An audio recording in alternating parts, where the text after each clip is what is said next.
Hi, good morning. ఎలా ఉన్నారు? అందరూ బాగున్నారా? మీ అందరూ బాగుండాలి, అందులో మేము బాగుండాలి. ఈరోజు అయితే లాస్ట్ కార్తీక సోమవారం అని చెప్పేసి అయితే నేను మార్నింగ్ లేచి అయితే తొందరగా ఇంట్లో పూజ అయితే చేసేసుకున్నాను. ఇక్కడ లింగము, నంది, మళ్ళీ ఇక్కడ ఉసిరి చెట్టు, తులసి చెట్టు అన్ని దీపాలు పెట్టేసుకొనేసి వెలిగించాను. ఉసిరి వాటిని కూడా దీపాలు పెట్టి వెలిగించాను. ఇవాళ అయితే కోటి దీపోత్సవం, ఇంకా లాస్ట్ మండే కదా. విఐపి పాసెస్ అయితే మాకు వచ్చేసినాయి 2. ఈ మన ఎన్టీఆర్ స్టేడియం హైదరాబాద్లో అయితే జరుగుతుంది. వెళ్దామని అయితే నేను అనుకుంటున్నాను. మరి ఈవినింగ్ వరకు అయితే చూడాలి ఎలా ఏంటి అనేది. 100% అయితే వెళ్ళాలని అనుకుంటున్నాను. ఇంకా నాకైతే ఇంతకు ముందే ఒక పార్సల్ అయితే వచ్చింది అమెజాన్ నుండి.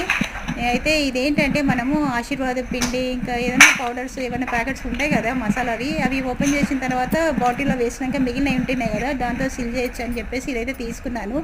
నా దగ్గర క్లిప్స్ కూడా ఉన్నాయి. ఇంకా క్లిప్స్ అంత ఇది లేదు, ఇది బాగుందని చెప్పేసి ఓకే హ్యావ్ ఎ నైస్